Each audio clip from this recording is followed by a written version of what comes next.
Hello and welcome to the first episode of the Books to Last podcast, where each week we challenge book lovers to select the only 5 books they would take with them when cast away to their chosen isolated location. Think Desert Island Discs, only with stories. This week my guest was my wonderful Texan cousin Ruby Loden from the Murdermosas podcast. It was a real nostalgia feast and a whole lot of fun to start the show with. I hope you enjoy.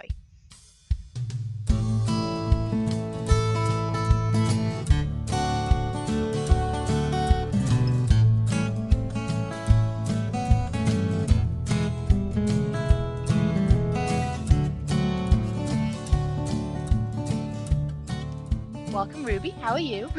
I'm good. How are you? I'm good. How are you feeling today? We've got lots of big plans. I'm feeling good. I'm waiting for it to snow or sleet or do anything except be rain and be cold. So Always a good start the day with the high aspirations. It's like, what time is it now? It's like 11 a.m. in Texas. yes, Yeah. and yes, I guess we should let everyone know that I'm in Texas. Good old flat, boring Texas. Well, here in Staffordshire, England, it's 5:12 p.m. in the afternoon, so it's dark now. That's just so Because crazy. because daylight saving and all that good stuff. It's still dark at 5 o'clock in the afternoon, which is really depressing, kind of. But only if you're at the office. Oh, that is the worst.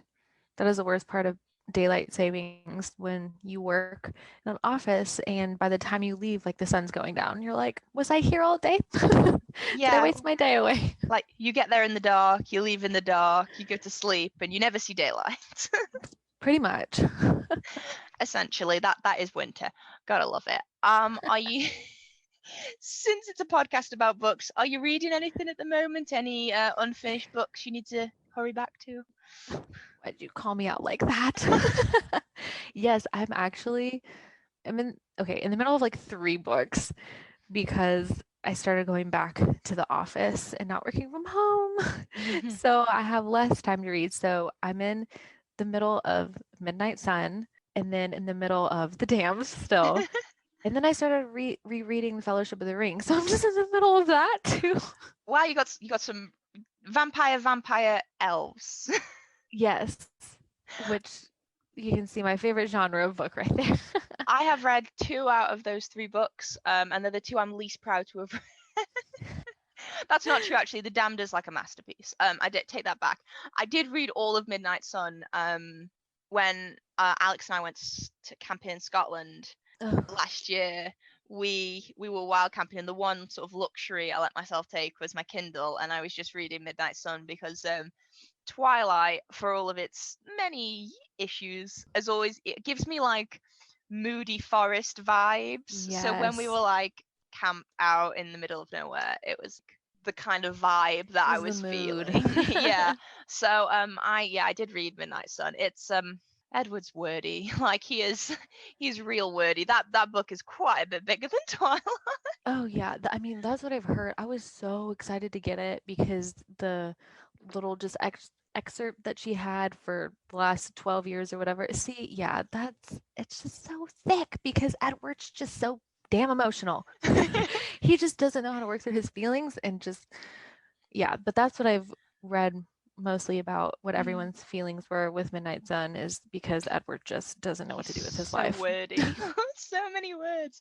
I understand he doesn't sleep as much as Bella, but I don't feel like that justifies as much book as Yeah. it gives. I think the most exhausting thing about reading Midnight Sun had to be all of the heavy lifting you could feel Stephanie Meyer doing, trying to unproblematic all of the problems from the original book. Like I'd like, the world's come on a lot since Twilight originally came out, and I read it back when it came out, and I was a teenager, and I didn't see any of the things, and I loved it, and it's still got that kind of memory for me. My favorite Stephanie Meyer book would probably be The Host. That's a good one. Yeah, I felt like it was it's completely different to Twilight, and I just liked it more when I did eventually read it. I think the top thing that was the most controversial thing in the Twilight saga for me that I didn't really realize until now when I got older is Jasper like proudly being a Confederate soldier?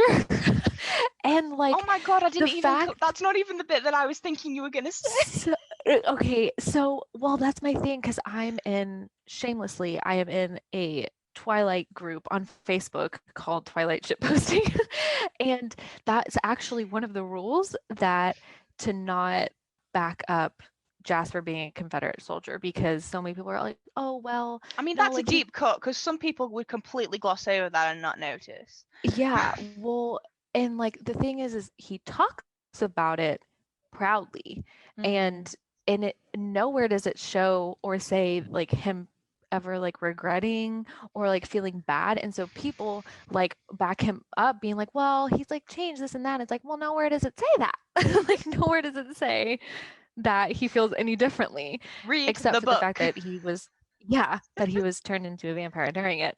But yes, I think that's the one that I just find most amusing, that really just is looked over in the book. It's like, What I thought you were going to say was the Jacob Nessie thing at the very end of oh, Breaking okay. Dawn.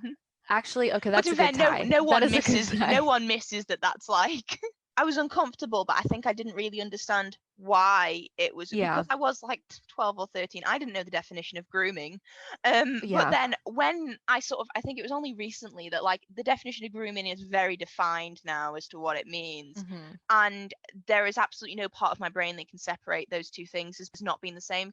And I mean, with the Jacob and Renesmee thing too, it's just like in the group too, so many people have like made like canon endings for where it doesn't have to be that. Like one that I really love is that Jacob and Leah actually imprint on each other and fall in love instead of that happening. Yeah, that would have been Or nice. like Jacob ends up not being by Bella's side during the whole pregnancy or seeing Renesmee, and like goes and F's off for like years, but then comes back When she's and an adult. imprints on Renesmee. Yeah, that I would have been cool. But just like just right off the bat, and the fact that it's like you were just annoyingly obsessed with Bella, and then all of a sudden you're just gonna be okay and date Yeah. or love. I don't know. I mean, I know Yeah. they don't have a choice, but like Stephanie, you had a choice. Yeah, exactly. Yeah, so Midnight Sun I finished last year, one of the few books that I managed to finish last year, and The Damned is also one of the few books I managed to finish last year. Fellowship of the Ring is a book that has been on my TBR for probably my entire life. It's still on my shelf waiting for me to read it. I will get there eventually. Someone scared me off it because they said, oh, Lord of the Rings is so hard to read, and it just has scared me away from the I do need to read it though. Yes, for sure you do need to read it, because yes and no. It's it's hard. If I think like, seeing the movies, which 10 out of 10, seeing the movies does kind of help with reading it, because well, one, you can pronounce people's names correctly. That was like for me reading the Similarian, the names, I was like, like I was reading at such a slower pace because I was like, I'm gonna pronounce these names right. Like I can't just skip over it, kind of See, thing. But I'm blessed not to have that same issue in that I read all of the Percy Jacksons when I was really young, and like Greek names, yes. if you don't know how to pronounce them, are hard. So Hmm. I have this thing where I when I can't pronounce a name in a book, I look at all the letters and then I pick a name that kind of sounds like what it looks like, and that's just Yeah. the name I use in my head when I'm reading it. So when I see it, that's what I say, and I know that that's what it means.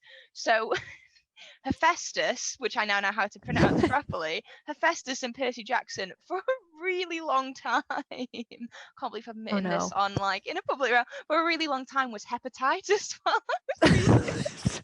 I was waiting for it. I was like, oh no. Because it wasn't until like the first, so there was like 5 Percy Jackson books, and then the Heroes of Olympus books came after, and they kind of, Rick must have had some like good old Uncle Rick, he must have had some feedback about pronunciation for kids reading these books, Yeah. because he kind of had like a veiled pronunciation lesson. Guys, just one of the characters not knowing how to pronounce it was, so they kind of got spelled out during the beginning. I remember it was like, I was like, oh, so that's Festus. Ah, so it's I Oh. see, I see. And my best friend Beth still makes fun of me for calling Gia Gaia for 5 books because she just thought that was the most hilarious thing she's ever. Yeah, all books should come with the pronunciation like Yeah. list. Please help us out, please. I don't know why I'm so scared of the Lord of the Rings though, because like I mean I read 4.5 Game of Thrones books and they are not easy to read. Oh, if you can make it through Game of Thrones books, you better pick up Fellowship of the Ring. Yeah, I like got halfway through the 5th one and then I stopped reading it. I think that was when I was like I went into like school time. But It is what it is. I've recently gone back through all the books I've read on Goodreads and I've tried to put years and I was like using like landmark events in my life to figure out where they were. And there's some books where I'm like, oh my god, I'm like, I wouldn't let my 13-year-old read that book. That's so bad. Oh my god. Like, why was no one looking when I downloaded onto my Kindle? Why was no one looking? Why was no That one is so checking? funny. And yeah, no, I'm not gonna elaborate on that any further. Let's just leave it. That's funny. That's like because I read 50 Shades of Grey in high school, and I remember some people were like, "What?" And I was like, "You know, it doesn't really faze me." But I really was like, "Why did nobody stop me?" Because Yeah, this is just a lot. The books, though, I will give the books so much better than the movies. I mean, all books are better than the movies. True. 50 Shades of Grey I've never read. There was a girl I went to high school with, and like obviously high school we were year 10, so we were 15, and she was reading the 50 Shades of Grey, and we were on a trip in Germany, and we used a lot of public transport in Berlin, so we were like 15, 16, and we all like as a class there was like 30, 40 of us all crowding onto this public transport, and she had the book with her that she was reading, and she actually read portions of it out loud to a group of people from our class, sort of surrounded by just very like just like it's a very English is like widely spoken and sort of a thingy. It's like, and and teachers that we had teachers on that trip that were also probably not that far away. But yeah, she read passages of it too. That, I mean, to be fair, I mean, props to her. I wish I could have that confidence. Honestly, I'd live for that kind of pride, I suppose is the word. Yeah, no, I would not be able to proudly read an excerpt from 50 Shades of Grey out loud, because when I was reading it, I was like, oh, Yeah. like, ooh. That is so funny. I really wish that because podcasts obviously all audio. I wish people could see the facial expression when you do that. Oh god. Okay. So you're reading 3 books. You'll get to them one day when the universe. I will get to them this year. this year. Holding you to that. I'm gonna on the 31st of December 2021. You will get a message from me. Yeah, and what's sad is that even though I'm in the middle of all those books, one of my goals for this year is to reread all of the Harry Potters. So I don't know where I get off. Harry Potter, though, because I've read it so many times, and because I know the level of reading, because when I was very young, like it took me a while to get through the bigger books. I know now I could probably demolish the Harry Potters in less than 2 weeks if I was actually really care. Like, yeah, I've never planned to reread them just because a bit like Friends now, I've got to this point where they're like a part of my childhood, and because they haven't aged well, or certain people associated with them haven't aged well. Yeah. I've decided to not revisit them so that they remain I can recognize the problems, but they remain something that it doesn't continue to repeat on me, sort of thing, because I kind of I don't need to reread them, I don't need to buy them again, I don't need to do any of that sort of thing. I can just leave them in the past where they belong and not thingy. But yeah, Friends was difficult because I used to watch Friends on repeat, and it's not that there's anything problematic about the people who made it that I know of. Please, if people are listening to this and they do know, I mean, you can tell me, but I'd rather you didn't. I don't. But just some of the jokes haven't aged well to the point where I think I rewatched an episode and I remember watching it. I was like, so the entire point of the joke for this episode is that Chandler is feminine for a man. I was like, I was like, so that's the joke. I used to find this hilarious as a child. I was like, right, okay. So I watched that one episode and didn't watch any more after that because I like. It's also something that like preserved. Yeah. It's also something that, but like Harry Potter and Friends are also like parts of like what bonded me and my best friend when we were like 11. So Oh they yeah. were, we both loved those things, and like they're so inexplicably like tied with her and then also other friends I had who liked it, and that I'm like, I'm preserving it like that. And so that's Yeah. why. Just stay just like that. Okay, so getting into the main part of podcast, you're gonna get cast away to a remote location. I've decided you can pick what remote location you want. You can pick any. So do you want a desert island? Do you want a cabin in the woods? Do you want a mountain? Where do you want Ooh. space? Where do you want to be cast away to? I I have no idea why the first thing that pops into my mind is Bermuda Triangle. But clearly I don't ever want to be found. Oh, I I don't. mean, after Ooh, the I year feel we've like just had, who could play? honestly, honestly, I feel like I'd want somewhere. This is just like so specific, but I'd want somewhere where it's basically like a little cabin on the edge of woods, but at the front of the house there's a beach, and then behind me there's woods with mountains. So I get like a happy medium So of you've where I designed want your to own be. country. Yes, but that's Yes. where I'm gonna be. No one in, Awesome. no one out. Just me. Okay, so you've decided where you're going to be. We can start with your 5 books then. So which one is the first one? In no particular Okay. order. Yes. I was almost trying to do it in order and I was like, no, no, no, no, no, we're just gonna. So I kind of have a very basic list.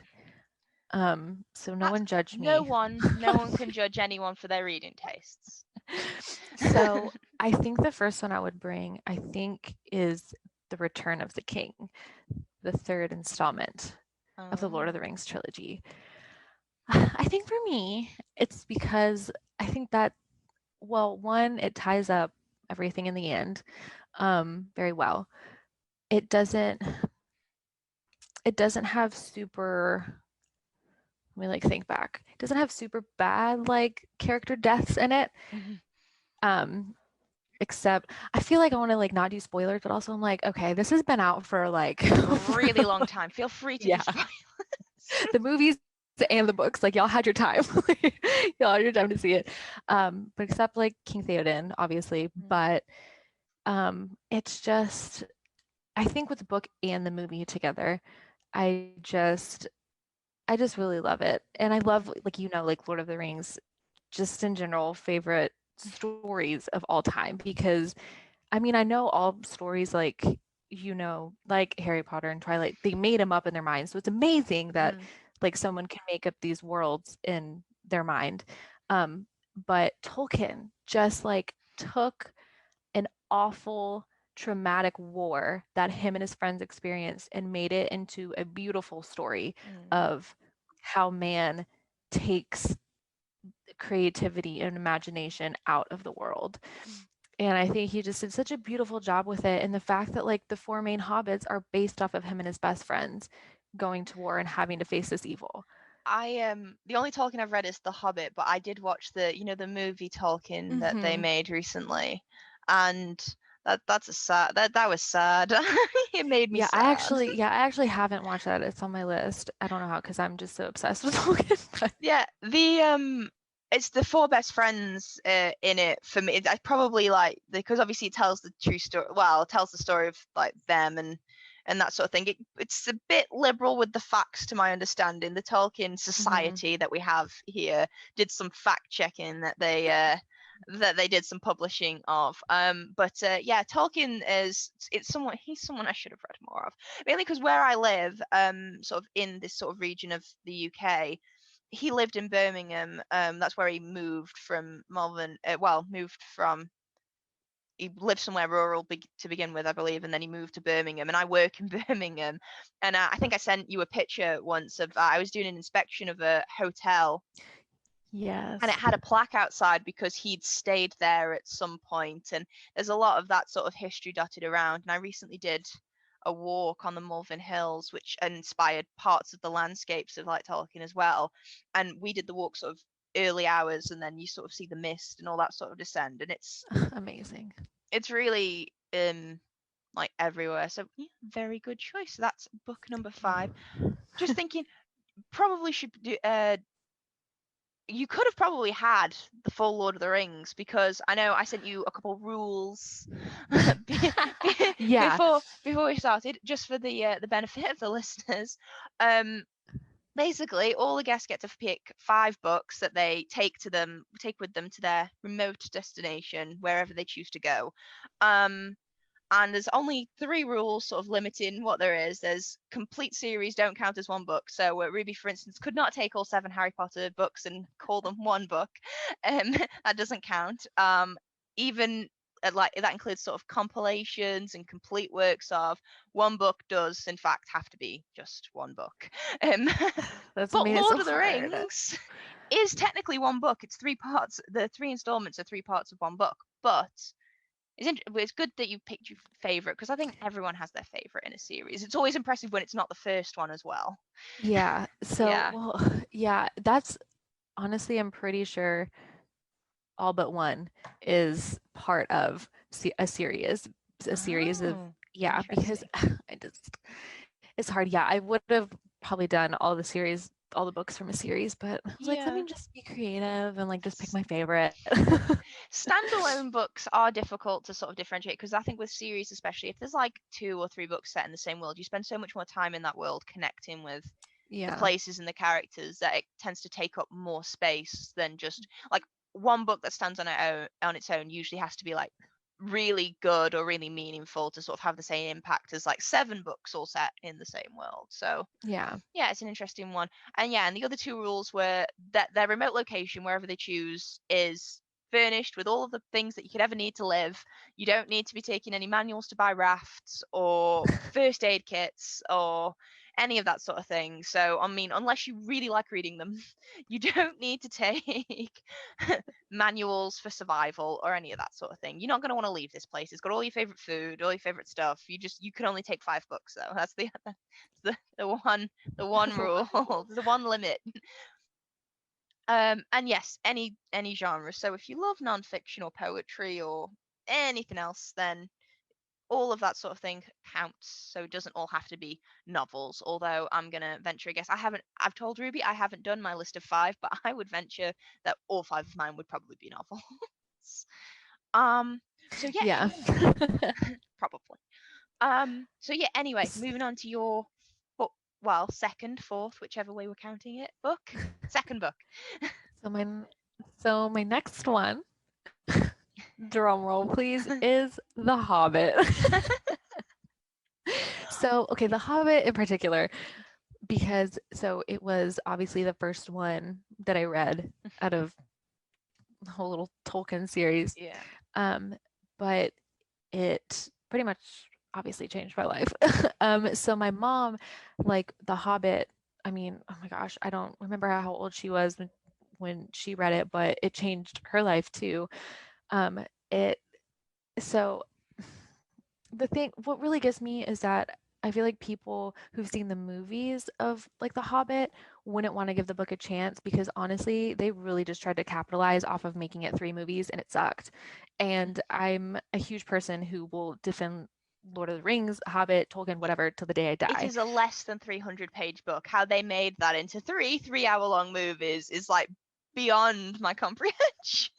And I can't tell you how excited I was when they're like, yeah, Peter Jackson's coming back and he's making The Hobbit. And I was like, this is the best day ever, because when I was little and I saw The Return of the King, I sobbed uncontrollably at the end, just like knowing it was the end kind of thing. So when I Yeah. was like, oh my gosh, like The Hobbit, yay, I was watching it and I was like, okay. Like this is exactly though what like Tolkien didn't want to happen to his stories. But it really just opened my mind and my imagination when I was younger to the world of Middle Earth and just all of that and fantasy in general. Yeah. So it had to be on the list because I just love it so much. Yeah. I've not seen The Hobbits. I've seen The Lord of the Rings because my best friend Beth made me watch all 3 of them. I say had to. I enjoyed all 3 of them, but I was being made to watch them in compensation for me making her buy a ticket to see the Host movie in cinema, because she felt like 9 hours of footage of her favorite series was a suitable punishment for making her pay money to see the host. Yes, Beth. Yes, Yeah, yeah. 100%. Which, I mean, she's not wrong. She is not wrong. I was so excited for that film. It was such a disappointment. I was really, yeah, no, that was sad, and I've had to pay for it ever since. My judgment in films has been forever compromised in the eyes of my best friend because of how bad that film was. It was. Oh, it was. But I haven't seen The Hobbit. All I know is Martin Freeman, who's in everything. He's just in everything. He did a great Bilbo, though. He did a great young Bilbo. We will give him that. I have read The Hobbit. I do like The Hobbit. I would say it's in my all-time favorites sort of list because I did really enjoy it, and I have a really, really pretty copy with trees on the front of it. I like it. Yes. And also it's got like so many just great like quotes and that sort of thing. So I do like The Hobbit. Okay, so that's 2 Tolkien. I mean, there's a there's a ratio going on. I know, right? And was your third book that you're taking to your cabin that's also at the beach, that's also at the woods? So this was a very, very hard decision of which one I was going to choose from the series.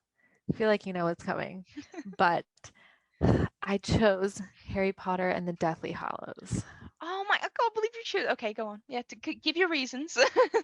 So, and what's very hard is it was very hard. It was very hard choosing. And I think also it's been a very long time since I've gone through the books. So that's why I want to reread them. Because I also, one of them probably will, when I reread them, one of them probably will like come on top from Deathly Hallows. But for now, I think with that one, you reserve the right to swap. Yes, I reserve the right to swap. I get like 3 swaps throughout my lifetime on this beach forest. But I think it's slow in there whenever, the 3 of them are doing their things, trying to figure out whatever, Camping. like the Horcruxes and whatever. Yes, but nothing. I feel like nothing will top the Battle of Hogwarts. Like you can't, and I think it has a perfect balance for me of tragedy with how many freaking main characters she decided she just wanted to unnecessarily kill off, which I'm just still so hurt about with certain ones, and the ending being a very good ending. I feel like it was a great ending. But I think it just has a good balance of action, adventure, tragedy, hope, that kind of thing for me. So I decided to go with that one. I don't know. Well, I mean, everyone has their favorite. It's always really controversial which your favorite Harry Potter, because everyone's got really strong opinions about what their favorite Harry Potter book is. People who've got strong opinions about Harry Potter generally, and then having a favorite out of the series. My favorite's always been Prisoner of Azkaban, but that's just because I like Sirius as a character, because I felt like he was a lot of unfulfilled potential, and I still haven't forgiven her for killing him completely unnecessarily. 100%.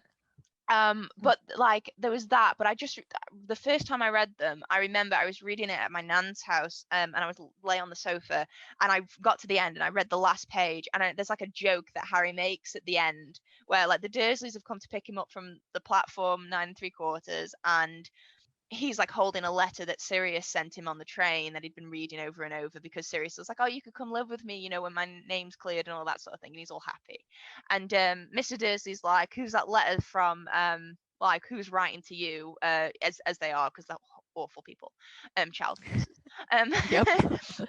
But he sort of very brightly kind of turns to Dursley and he's like, oh, that's just my godfather. He's actually an escaped convict, and he's on the run for murder, but he says that I should let him know how you guys treat me this summer, sort of thing. And it's like just this like little sort of quippy joke from Harry at the end. And I remember I was young, I was a kid, and I remember just thinking that was the best like comeback ever, and because Dursley was like scared and all that sort of thing, and I just like found it hilarious. I remember laughing at that for like an hour after I finished reading it. It's funny because when I was making my list, I literally Googled what like people's different list of which Harry Potter they think is the best. I went through like 5 of them. Every single one said Prisoner of Azkaban was their first choice.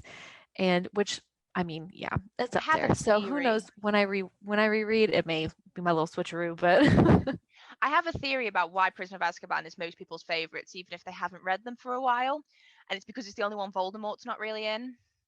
So it's Mhm. not as dark as a lot of them, because even though obviously it's about injustice and false imprisonment and all that sort of thing, and it is, like the betrayal that Harry's parents went through and that sort of thing, Voldemort isn't actually the main villain. They're looking for somebody else instead.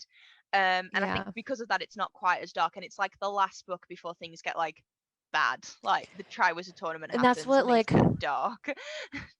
yeah, I think that was a lot of the reasoning behind it too, because it was not all just centered around Voldemort, and it was kind of the first one where Harry, like Voldemort isn't his just like sole purpose Yeah, of living isn't to just like defeat him. He really becomes his like own person yeah, starting in Prisoner of Azkaban. But yeah, because even with the movies, the ending of Prisoner of Azkaban is probably my favorite ending of any of the movies besides the last one, because it like shows him, it's like the last happy ending of one of the movies. The other ones yeah. after that, oh my god. Like See, I am sorry. I listened to Potterless podcast, and he's just recently gone through all the movies, and he said that he noticed that from the end of most of the movies, even though this ending's usually sad or dark in the books, there's like a scene that the movies make up and put on the end of every film that kind of tries to have it finish on a light note. Even Half Blood Prince, where honestly the ending could not be more dark or more depressing or more tragic.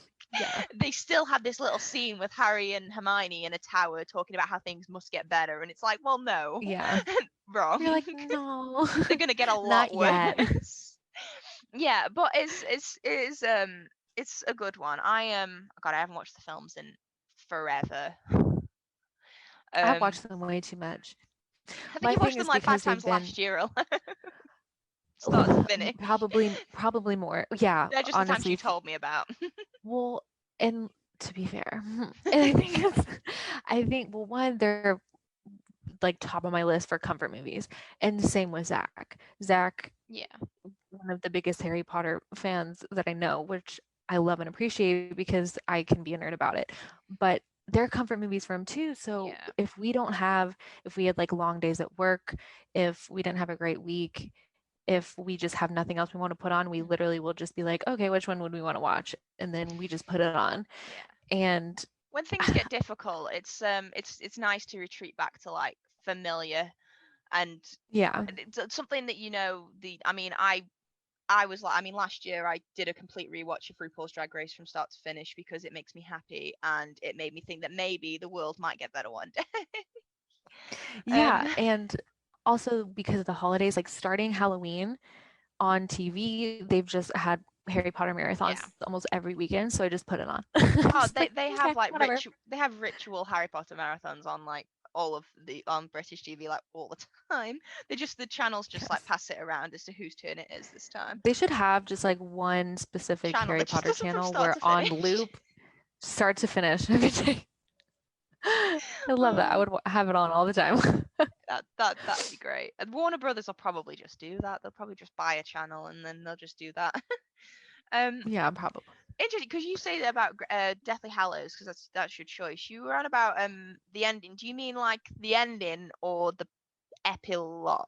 Yeah, the epilogue at the end with the 19 years later? Because I know some people are very anti. I don't have strong feelings about it, but like I know a lot of people like either love it or hate the 19 years Yeah, later. and I was reading that too with like people saying like the epilogue wasn't their favorite, but I like it. I don't know, the 19 years later and like everything was well. Like Yeah. I think like that sentence, like that ending, everything was well, Mm.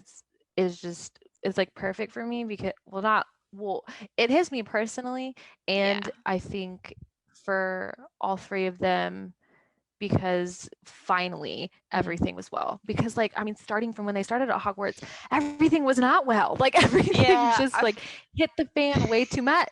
Like I feel like they were Harry. chill. They were children. They were Yeah. children.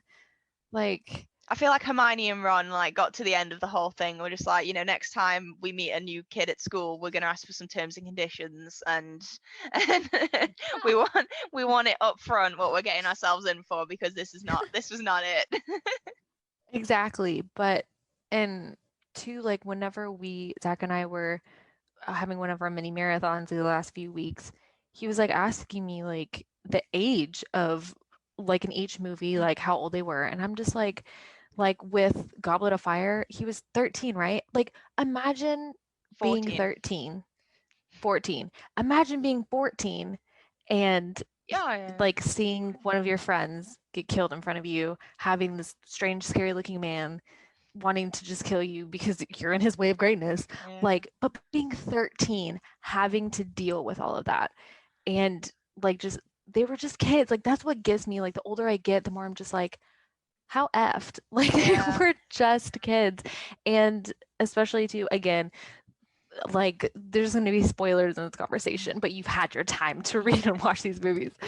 But to have like every single, except Hagrid, every single one of Harry's father figures straight up was killed in front of him. Like who can, like that is, I don't know, that's why the everything was well, just that's sat right with me. Yeah. You can argue with me if you want.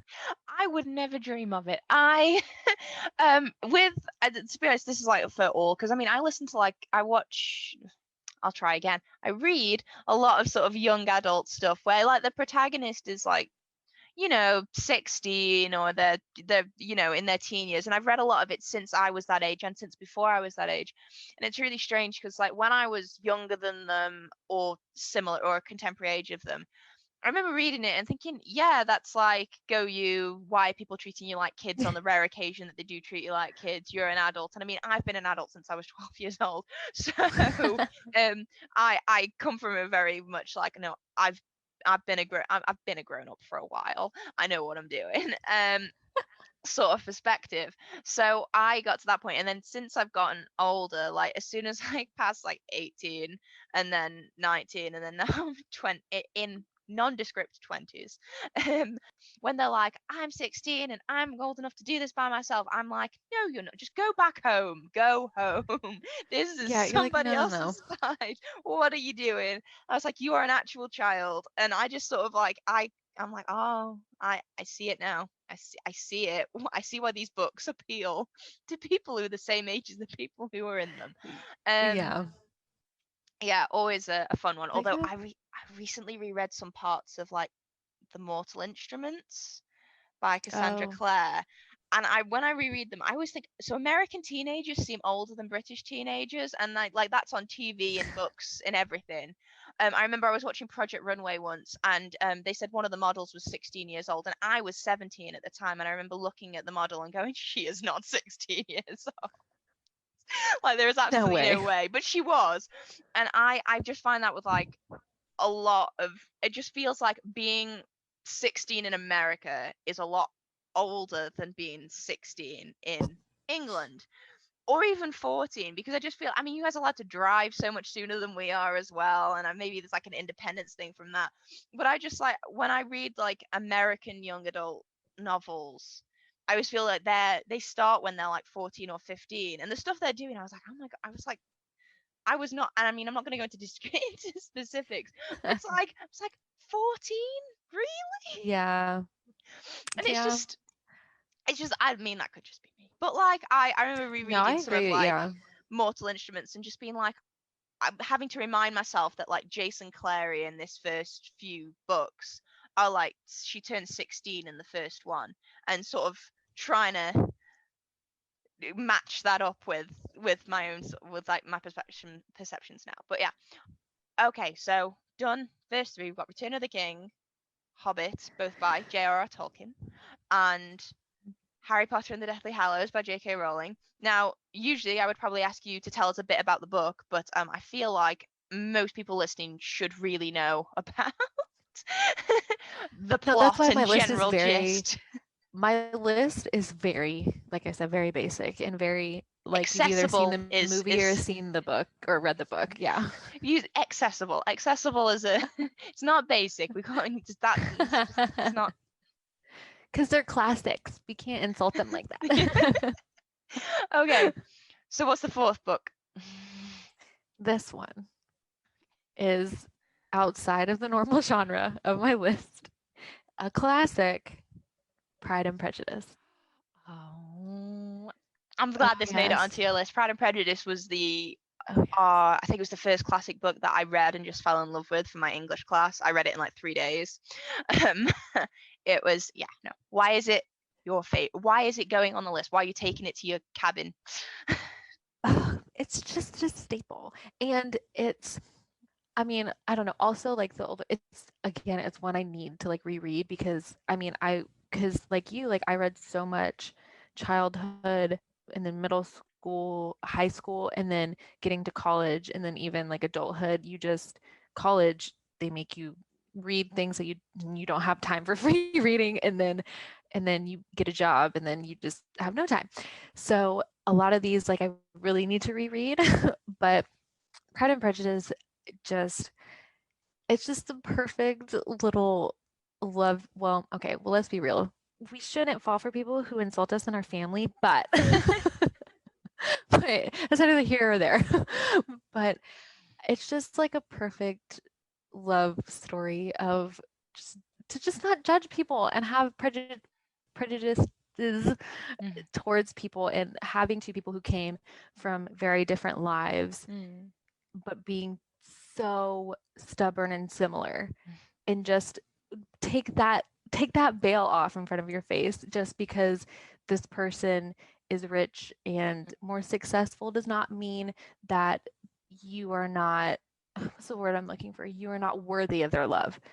Exactly. Like, Yeah. so it really just throws out just like basic love stories. I don't know, because you know what I mean. Like it's just a good, because such two strong-willed, very hard-headed people were just they just needed to get all the things out of the way and just be in love, and I just love it. Pride and Prejudice is I mean it's a classic for a reason. I read it for um high school, and I don't think I've reread it, but I've like watched the BBC adaptation Yes. far too many times. I liked Pride and Prejudice, not so much even for Mr. Darcy, although I know that, there's a draw. I Oh, the thing yes. I realized what my type was really early, and Mr. Darcy was kind of the line that was drawn, because the thing is, I had friends who, they were into their sort of, I suppose, your Mr. Bingley types, and you're sweet and Oh, lovely and that sort of thing. amazing. And like I liked Mr. Darcy, I liked Jess from Gilmore Girls, I like Will Herondale from The Infernal Devices. Like I was like, I apparently like misunderstood, seemingly obnoxious, but also very funny a lot of the time. Men apparently, and I wish I could say that my marriage proved that wrong, but I feel like Alex is not a far cry. No, He's, I it's mean, he's not Mr. Darcy. He didn't turn around and say what he said. But oh, the thing for Pride and Prejudice with me was Lizzie Bennet, in the way that she makes fun of every person who is ridiculous around her. She makes fun of them without them yes. realizing she's making fun of them. And even though she, if you're going to go with class issues in the UK, which I wish that I could say they were as different now as they should be, considering that book is set in 1813. Um, but like most women in her situation, hypothetically, even having all the good morals and knowing that it wasn't the right thing to do, would have basically fallen at Darcy's feet immediately the Hmm. first time.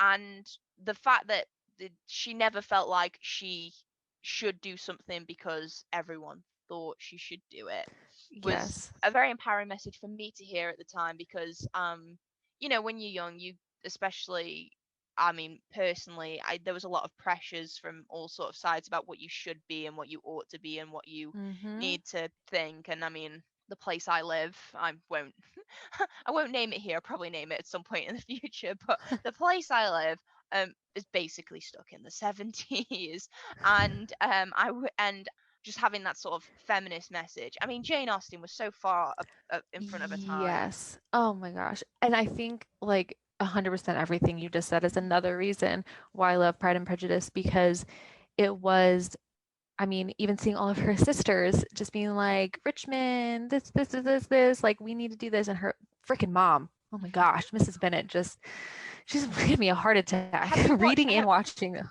Have you watched the BBC adaptation? Yes.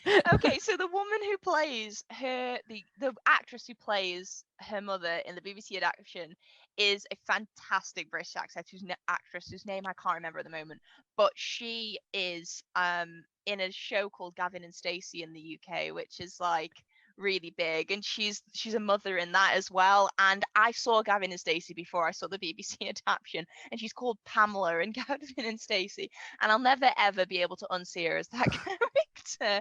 But when I watched it, she was so spot on. Yeah, her mother is insufferable, her dad is amazing, I think he's great. Yes, and like, but yeah, all that you said with like Jane Austen being ahead of her time and just showing that, you know, Lizzie Bennet showing that like you don't have to grovel at a man's feet for him to fall in love with you, and you don't have to just marry somebody because they have money, and you don't, like, you marry for somebody who you love and who's an equal with you. And I love that. I just love it. Yes, Yeah. Pride and Prejudice is a very one. So, the fifth and final book that you can take with you. What is I it? feel like I'm everyone's gonna laugh at me. Okay, but hear me out. If we take, okay, so okay, I'll just say it. I chose Twilight. I chose Twilight It's not a confessional, Ruby. You don't. because I feel like I just chose so many things that people were like, what? My thing, if I could experience reading Twilight for the first time again, and I feel like it's the least controversial of all of them. Of the. Um, Yeah, sure. Yeah, I'll give you that. It's like, the least controversial of the 4 books in the series. Not of yeah. all books of all time. Oh no, yeah, of the series, yeah. It, because again, like all things, book so much better than the movie. Nothing against Kristen Stewart, Robert Pattinson, but it was my first vampire love story kind of thing. And reading it for the first time, it really, I don't know, that was my first, I was like, werewolves and vampires, like, for someone find me a vampire. Why can't I just like fall in love with a vampire? Were you Team Edward then? I went back and forth a lot, but ultimately I was Team Edward because unfortunately Stephanie made Jacob just insufferable with each book. He was which that I really clingy, hated. yeah. Jacob's character could have been amazing, like, but she just really flushed him right down the toilet by the end of the last book. But Twilight, I think it was just like cultural reset for me. Like, I think that's what it was, and I don't know. It's Twilight. I have to. Literally, I mean, everyone loves what they love, and I feel like, I mean, there's a lot of been part of the book community previously. I did a blog for a while, and there's so much judgment around what people like to read, and I think ultimately the whole point of reading is people enjoy it, and if that's what you enjoy, you should just embrace it. And people shouldn't because I mean, like, I've read Twilight, and it used to be something that I was like, it wasn't like, oh, I was ashamed of it, or I didn't post about it, or that sort of thing. It wasn't necessarily something I bring, because it just feels like someone makes a judgment about your sort of reading caliber based off the fact that you've read Twilight. And it's the same way that it's an unnecessary level of judgment. All level of judgment is unnecessary, but like most people, if we were to open this with, oh, your first book that you mentioned was Twilight, I think a lot of people who have their feelings about the series would never dream in a million years that you'd eventually end up at 2 Tolkien books. And I just think people are allowed range. People are allowed to like what they like. Yeah, and well, with Twilight too, I think out of the whole rest of the saga, it could have honestly just ended with Twilight. It Like could for have. me, like it could have Might have just been better been if it had. honestly because like in like New Moon, I did like how they like dove more deep into the werewolf and the tribe and everything. But I mean, in the end with like again, spoilers, but y'all had your time with with like Renesmee, Rene, in my opinion, she should have never existed. Never. No, Because also from like square one, Bella, like, she never really wanted children. She no. didn't want, like, she just wanted to become a vampire and live the rest of her life with Edward. And so if that could have just like been the end of Twilight, like, oh, he could have turned her at prom, could have like Yeah. been it, and then they lived happily ever after, boom. Because it had the right amount of like, oh, teenage angst, love kind of thing.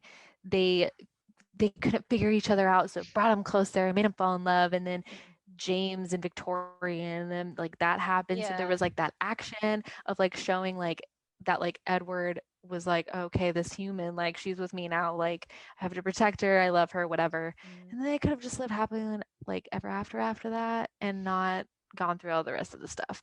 So I think Twilight was just a very solid first book of a series, but could have, it was so Yeah. solid that it honestly could have ended there.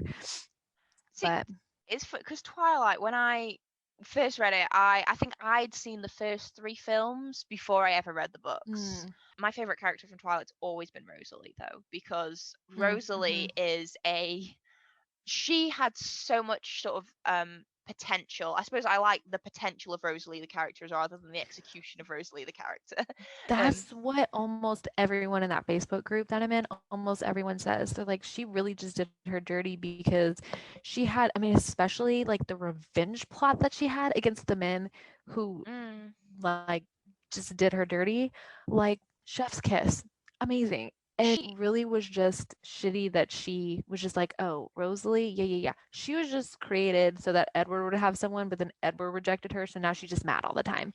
I when I read Midnight Sun, I was fully expecting Stephanie Meyer to do Rosalie her justice because Yeah. Edward. The whole point about Edward can read minds, which means he gives you perspective on other people, on other characters that other characters can't give you.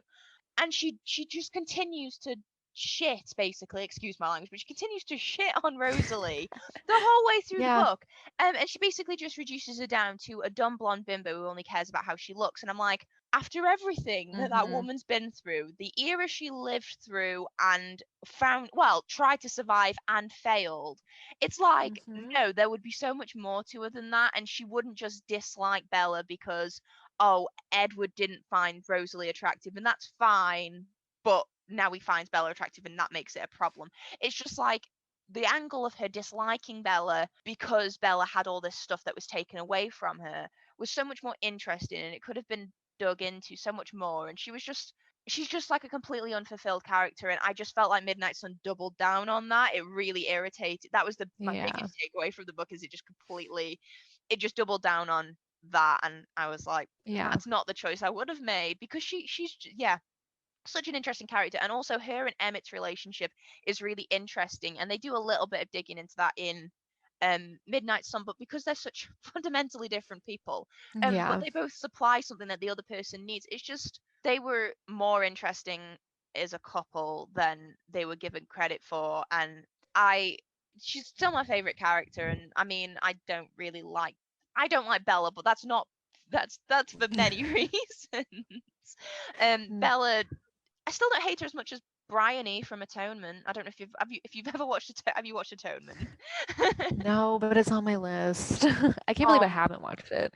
we had to read it for our A level literature, and Oh. I mean, I love reading, but Alex, when I was studying that, would be playing his video game, and every now and then he would have to sort of nudge me with his foot or kick me or make sure I was not falling asleep on my book that I had to read for school.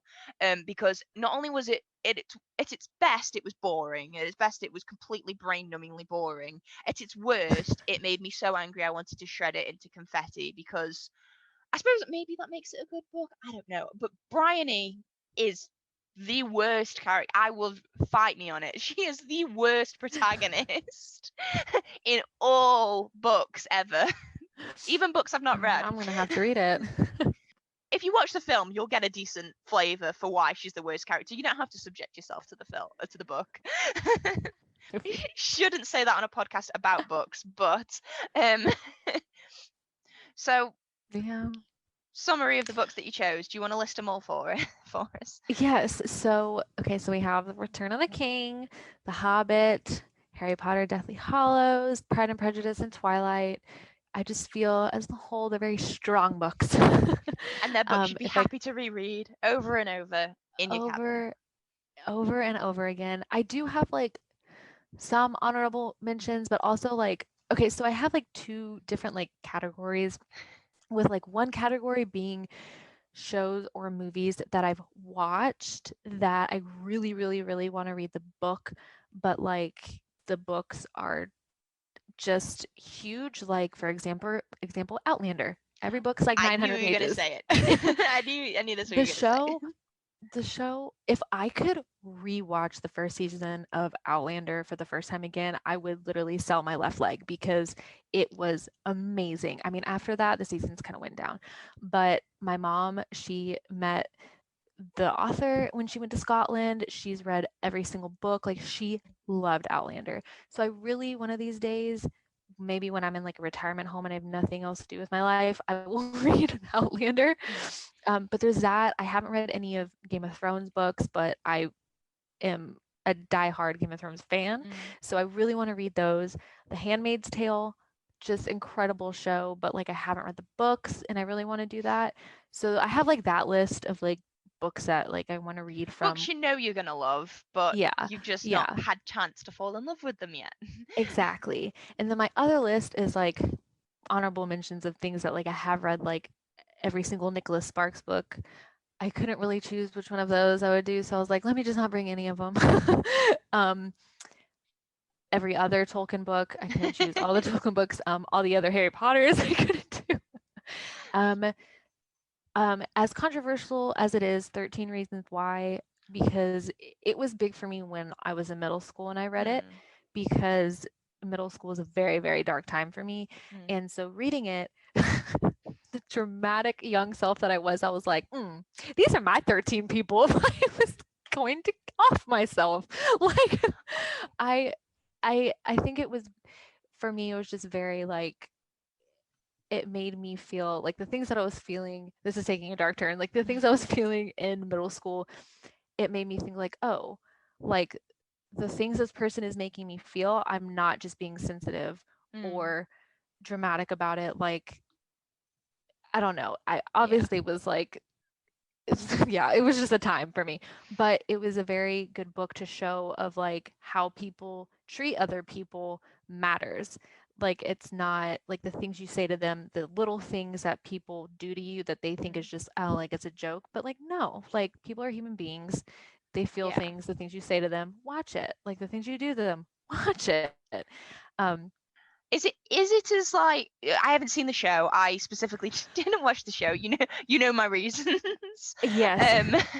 So the show, because I did watch it literally in middle school, or I mean, read it in middle school, so it had been like a bit of a time. The first season was the first book. The other seasons they just went and did their thing.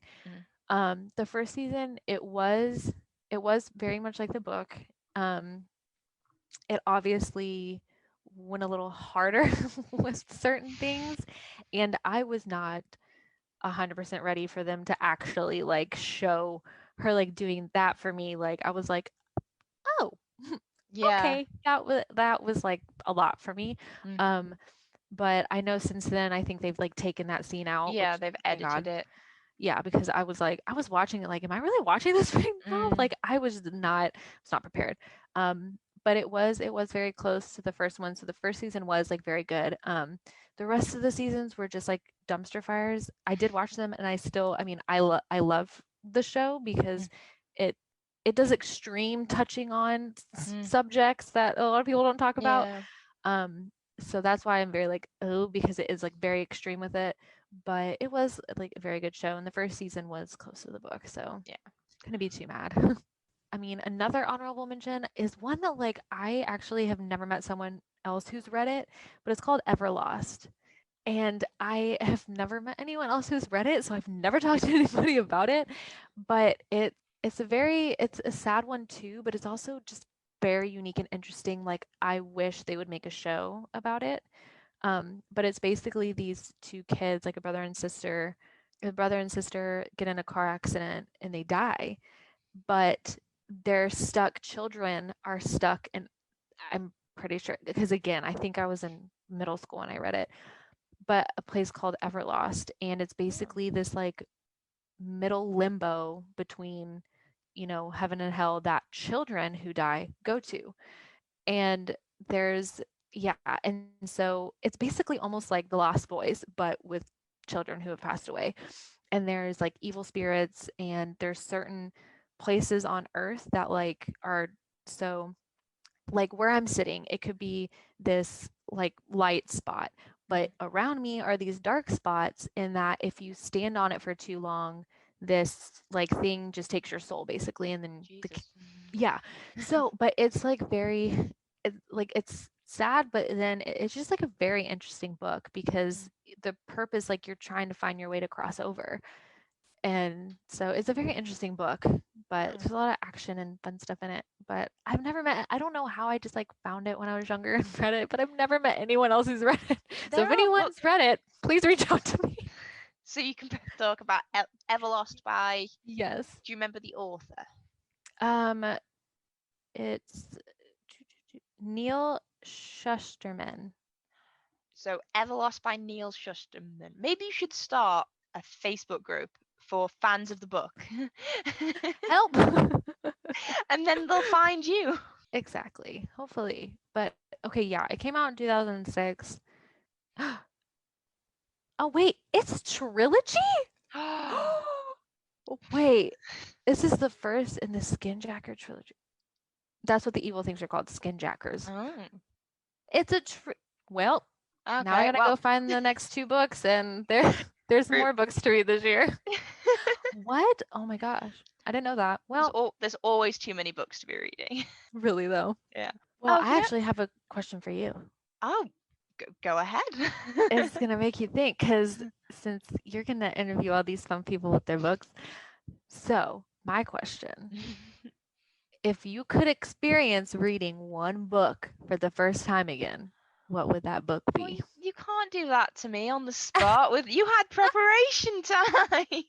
I know. I was like, I'm gonna catch her, catch her off guard. Oh, so I mean, obviously, I'm just thinking about the books that I've just read for recently. One book I read last year, which really caught me by surprise, which I actually made you read afterwards, was The Beautiful by Renia Oh D. And yes. I came really late to the party with that one. And even though it's really good, I don't think it's quite at the point where I'd want to. It used to be Harry Potter. I would say it used to be Harry Potter because I don't know. I remember just the joy of reading them for the first time, not knowing what was going to happen, was really great for me. Oh, there's a great book called The Seven Deaths of Evelyn Hardcastle by Stuart Turton, which is like a mystery one. So not knowing what's happening and going through that, because I mean, honestly, if anyone's read that and they know exactly what's going on, please like tell me how you did it and what your IQ is, because honestly, I had no idea what was going to happen in that book, like at all. Like I had no idea what was going on. I just knew that I was interested and I wanted to know afterwards. I Oh, also forgot to. I failed to mention the Hunger Games I have the books. Hunger Games on my shelf. That was actually the first series that I finished in like 3 days. Like I read the first one, and then I just had to finish it. Yeah, I remember reading them for the first time. They were one of my early books that I read as well. I think if I was going to have to pick one just now on this day, I probably say Percy Jackson. Those are honorable mentions too. Yeah, I'd probably say Percy Jackson, but I'd also have to caveat that by saying I'd also have to have not seen the film. I would like to have read it having not watched the film, because I'd seen the film first and then I read the books. Having not seen the film, than just reading it for the first time, not knowing what was going. Oh, I'm sorry, I've just another book's just caught my eye that I know, The Lies of Locke Lamora by Scott Lynch, who last year, because last year was the year that took everything from us, Scott Lynch, some news broke about him that did well, even if parts of it wasn't true, the bare facts of it didn't paint him in a very good light, and it was actually it was upsetting at the time. But his book, The Lies of Locke Lamora, the first one in the Gentleman Bastard sequence, is it's such a good book. I can't it really, it's very frustrating to me that all of these questionable people have such brilliant minds and write such, because the thing is, that book is just, and the whole series is amazing. The Gentleman Bastard sequence is one of my favorite series because it's just so cleverly written. It's really fantastic fantasy writing. The world is amazing. The characters are so like a great. I mean, the second book is about female pirates, and they're just amazing and they're badasses. And the third one's just all about this one play that they put on as a kid, but then it goes back and forth from future to past, and it tells you the story of these two kids who were troubled and fell in love. And I think it'd have to be the Gentleman Bastard sequence. It'd have to be Lies of Locke Lamora, and then with the caveat that I don't know what happens in the next two, because I'd just break my heart too much and I won't be able to get to the end of it. Oh God, sorry, I just remembered the end of the book. It's just, oh my, that upset me. Oh, it just hit me. It's been a while since I read them, and I just remembered what happens at the end of Lies of Locke Lamora. And J.K. Rowling had 7 books to make us care as much as we did by the time we got to that. And I cared that much as I cared at the end of Deathly Hallows. I cared that much at the end of the first book of Gentleman Bastard sequence about the characters. It was intense. I highly recommend it. It's such a good book, but please buy it secondhand. Oh yes. That's read it, but buy it secondhand or borrow it off someone who lives in the same country as you. Because if I lived in the same, I would give you my copy to read, but I don't. So I can't do that. Yeah, that was a good question. Yeah, I know. I was like, let me just catch her off guard. And like, I think like another series too that I have to mention is, I feel like so many of these are just like what I read when I was a child, but A Series of Unfortunate Events was just top tier for me when I was younger. I would finish one book, make my mom take me to half price books, get the other one, and it was just this whole cycle. I've never read them, but I watched the new Netflix series when it came out with Patrick Warburton, who should just exclusively narrate audiobooks and absolutely nothing else. He's amazing. I love him. But I really enjoyed the TV show. I thought it was just tremendous casting, and it was really, and I apparently was very close to the books and very true to the story, or far more so much more than other adaptations. The movie. Yeah, like the movie that had Jim Carrey in it. I love Jim Carrey as whatever the character's name was. See, I haven't read it or watched. Thank you. He did amazing as him, but like the movie as a whole, and I also loved who played like the kids in the movie too. Like they did a really good job casting for the movie, but I think the series did a lot better. But also that's the thing with, I feel like some books just should be series, because when you just try and fit so much into a movie with series, it just, because with them, they weren't trying to do first book movie, second book movie, whatever. They were just putting it all in one movie, which I just feel like was way too much. There's a lot that happens. Yeah, there's way too much. The casting in the TV show was fun. I mean, Neil Patrick Harris played Count Olaf, and that was perfect. I mean, he's fantastic, just in everything that he's in. That man has range. But it was really good. Yeah, so we've had your 5 books and your honorable mentions. So I think that means we've come to the end. Unfortunately, sad times. The end of the first episode. I will probably put links and share out the books that you've chosen, so people can go check them out if they haven't already. They haven't. There are people out there in the world who have not read those books, and you might have convinced them to now. Maybe. Hopefully, I have. Some of the authors, remember, buy secondhand. Yeah, buy most of them secondhand. Well, if people were interested in hearing you speak in other places, where might they find you? You can catch me on Murdermosas podcast. We're on Apple Podcasts, Spotify, all the fun things under the sun. But it's a true crime podcast with two of my other friends. And it's very funny. They make me laugh many a time when I listen to Murdermosas.